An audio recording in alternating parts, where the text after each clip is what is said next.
सभी लोगों को जय माता दी। अभी तक हमने वास्तु की जो 4 दिशाएं हैं उन 4 दिशाओं में से 3 दिशाओं के मुख्य द्वारों की बात कर ली है।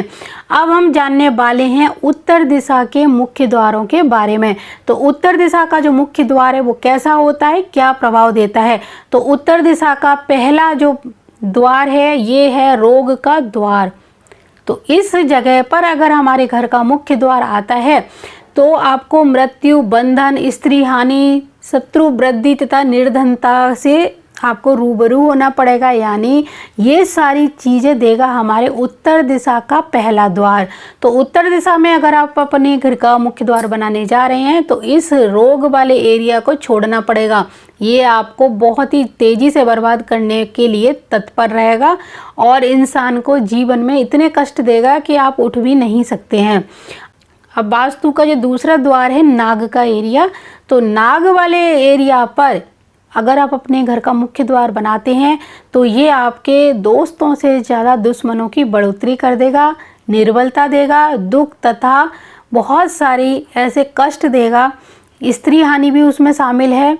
इसके साथ ही आपकी संतान से संबंधित परेशानियां भी इसी द्वार से देखने को मिलेंगी।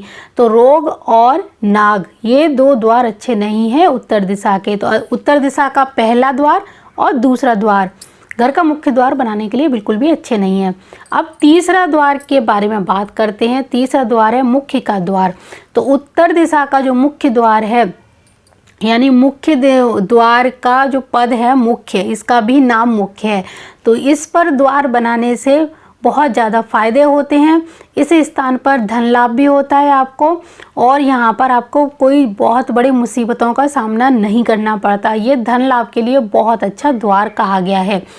अब हम आगे बढ़ते हैं। इसके बाद आता है भल्लाट का द्वार। तो ये भल्लाट वाला जो एरिया है यहाँ पर हम अपने घर का मुख्य द्वार बनाते हैं। ये चौथा पद है। इस स्थान पर द्वार बनाने से धन, धान्य तथा संपत्ति की वृद्धि होती है। सबसे शुभ है उत्तर दिशा का ये चौथा वाला जो पद। और इसके बाद आता है हमारा सोम का पद। इस पर द्वार बनाने से संतान का सुख मिलता है और धन की भी प्राप्ति होती है। यानी आपका भल्लाट और सोम ये 2 एरिया जो हैं ये 2 द्वार बहुत अच्छे हैं। यानी आपको जो भी लाभ मिलेगा, चाहे आपको कोई भी लाभ लेना हो, सरकार से लेना हो, किसी प्रॉपर्टी से लेना हो, किसी बिजनेस से लेना हो, तो आपको भल्लाट और सोम के एरिया पर ही घर का मुख्य द्वार बनाना चाहिए और यहाँ की पवित्रता का ध्यान रखना चाहिए और घर के अंदर का वास्तु भी ठीक रखना चाहिए। तब ये द्वार आपको अपना सपोर्ट देगा। ऐसा नहीं है कि यहाँ पर सिर्फ घर का मुख्य द्वार बना दिया और घर के अंदर का वास्तु गड़बड़ है। तो घर का मुख्य द्वार अपनी प्रकृति के अनुसार धन तो देगा। अगर आपके घर के अंदर की दक्षिण दिशा या कोई और दिशा में वास्तु दोष है तो वहाँ के जो प्रभाव में बीमारी वगैरह वो फिर आपको देखने को मिलेगी। तो पैसा आएगा भी और उधर जाएगा भी।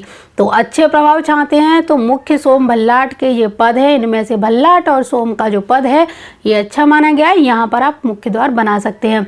इसी तरह उत्तर दिशा में 3 जो पद हैं यानी मुख्य सोम भल्लाट, यहाँ पर ही मुख्य द्वार बनाना अच्छा बताया गया है।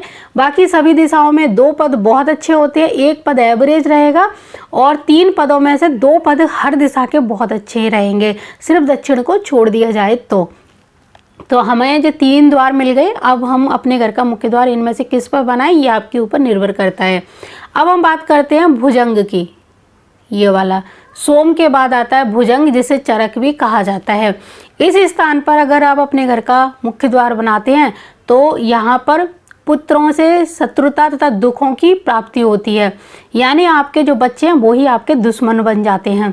यहाँ पर द्वार बनाने से सुख संपत्ति में तो वृद्धि रहेगी लेकिन हमारे जो बच्चे हैं वही हमसे मतलब शत्रुता करने लगेंगे। वो हमें नहीं समझेंगे और वो समझेंगे कि हम उनके दुश्मन हैं। तो ये बच्चे हमारी किसी भी चीज़ को नहीं समझेंगे। बच्चे यहाँ पर क्या होगा कि जो माता पिता हैं वो अपने बच्चों से ज़्यादा उम्मीद कर लेते हैं और उस उम्मीद पर बच्चे खरे नहीं उतर पाते।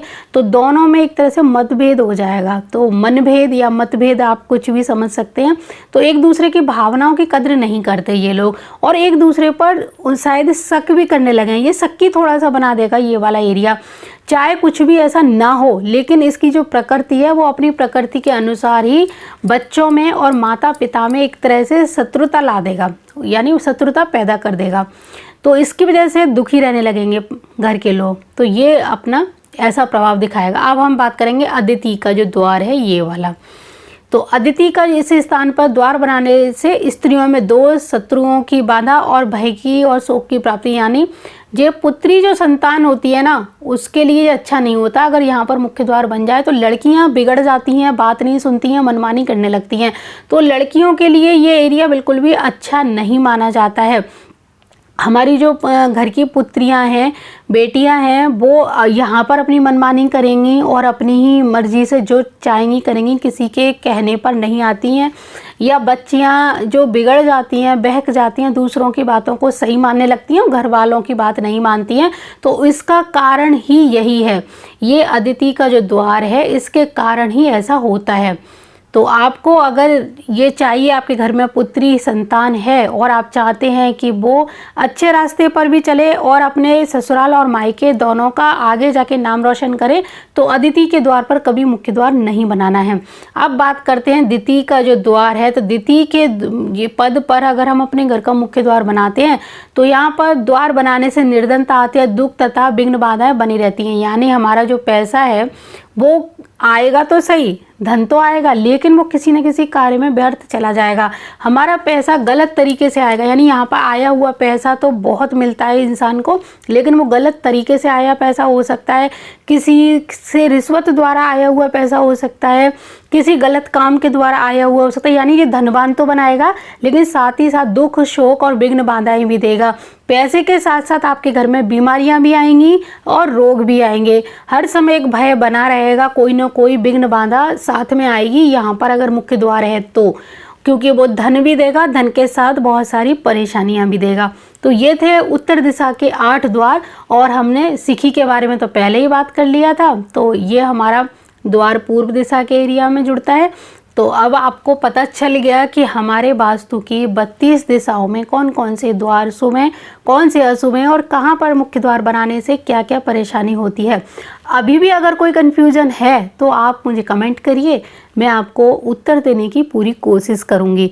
तो चलती हूँ, फिर मिलूँगी आपकी किसी और समस्या को लेकर। तब तक के लिए जय माता दी, जय गुरुदेव और जय श्री राम।